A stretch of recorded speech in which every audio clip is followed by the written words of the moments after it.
Have you ever looked out your window on a quiet evening and felt a yearning you couldn't quite name?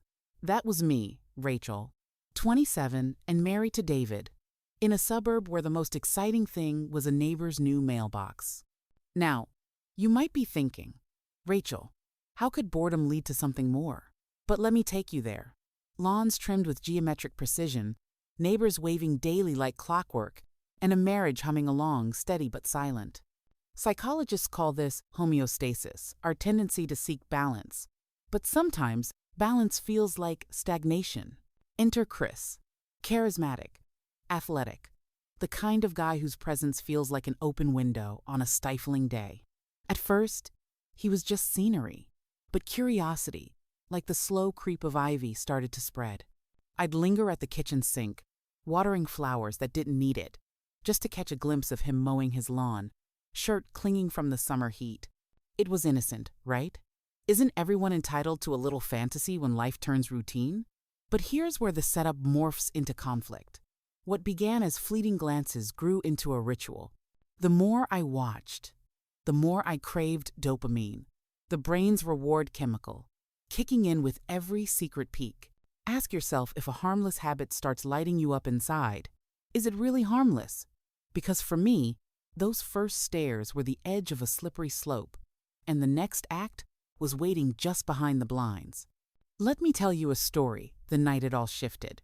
David, my ever-predictable husband, asleep on the couch, and me, restless, watching the world outside. Through a gap in the blinds, I saw Chris, relaxed in his living room, face haloed by the blue glow of his phone. I know what you're thinking. Rachel, what's so wrong about a glance? But this was no longer about curiosity. The technical term is boundary violation. When you do something you know crosses an unspoken line. I told myself, just a moment. That moment stretched and stretched until the thrill became addictive. Soon, it wasn't just me. One night, David noticed my ritual. Instead of shutting it down, he stood beside me, both of us peering out, our hearts drumming to the same risky beat. You're spying on the guy? What for? He laughed. It turned into a clandestine game, a shared secret breathing fresh life into our marriage's stale air. But secrets ferment in the dark. That's the conflict. We weren't spying out of malice, but out of longing for something, anything different. In psychology, it's called transference, redirecting emotions from one person to another. Watching Chris became a surrogate for the excitement we'd lost with each other. Resolution? Not yet, because as our habit deepened, so did our risk, and the window through which we watched would soon become a mirror reflecting our own flaws. Picture this: a moonless night. David and I at our post behind the blinds. Suddenly, Chris looks up, straight at us. Our eyes lock. Have you ever felt your stomach drop so fast you're sure everyone in the next county could hear it? That was the moment our secret wasn't secret anymore. You're probably asking, what now? Shame? Panic? Regret? All three swirling together. For days, every encounter with Chris was a test. Would he confront us? Or pretend nothing happened? He waved and smiled as always, but the air crackled with tension. In forensic psychology, they call this cognitive dissonance, holding conflicting truths, unable to reconcile the thrill with the guilt. Then came the knock at my door. Chris, standing there, unreadable. I know you and David have been watching me. My face burned, words tumbling out, apologies, explanations. But instead of anger, he offered a warning. Curiosity can get dangerous. Let me ask you, have you ever been given a second chance and felt the weight of your choices? That night, David and I decided the game had to end. But temptation doesn't dissolve overnight. Every window became a test of willpower. Resolution meant confronting the real issue.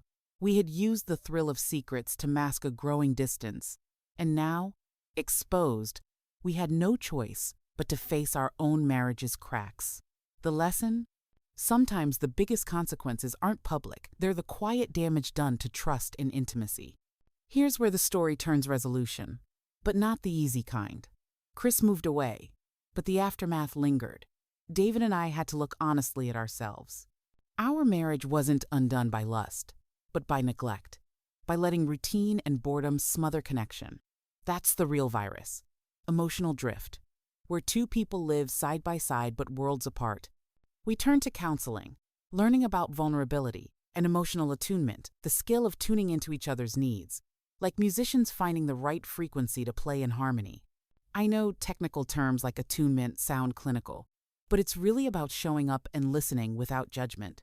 Now you might be wondering, how do you heal after breaking trust? The answer isn't quick fixes or grand gestures. It's the daily work, small acts of honesty, choosing each other every day, forgiving ourselves as much as each other. The scars from that summer never fully disappeared. But with effort, we built something stronger, not the naive trust of before, but a trust tempered by honesty, by admitting our flaws and facing them together. So, if you're listening and recognize even a hint of your own life in my story, let me offer this. Curiosity can open doors, but it can also break windows. Protect what matters, and don't let silence or secrecy steal the joy from your own home.